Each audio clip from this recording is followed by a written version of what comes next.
তো অনেকে বলে সৌদি আরবের সবজির দাম অনেক টাকা, কারণ সৌদি আরবে তো বেশিরভাগ সবজি কম হয় মাঝরাতে। তো দেখেন শসা হচ্ছে 7 টাকা 95 পয়সা কিলো। আর হচ্ছে টমেটো হচ্ছে 9 টাকা, এত টাকা হবে কেন, এটা 9 টাকা 75 পয়সা কিলো। আর সাথে আছে লাল মরিচ 21 টাকা। আর গাজর হচ্ছে 4 টাকা 50 পয়সা। আসলে সবজির দাম অনেক। হচ্ছে বেগুন হচ্ছে 3 টাকা 75 পয়সা। সাথে ঢেঁড়স, এখানে বটবটি পাওয়া যায়।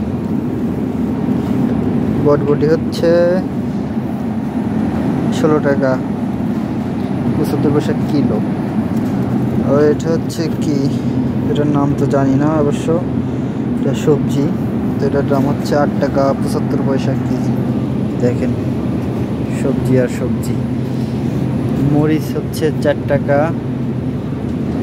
58 পয়সা।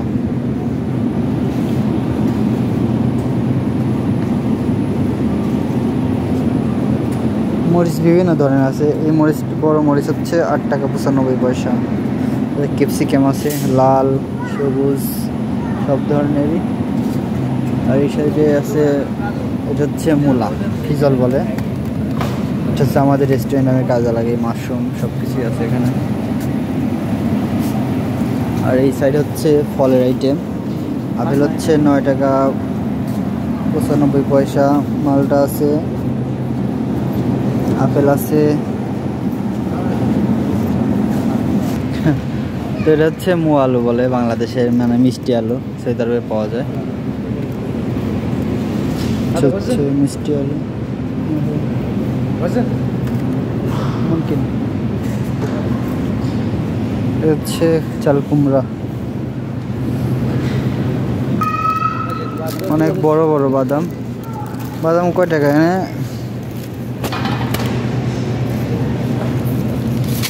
14 টাকা।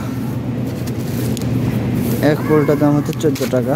আসলে সৌদি আরবে প্রায় সব কিছুই পাওয়া যায়, খাবার দাবার সব কিছুই পাওয়া যায়।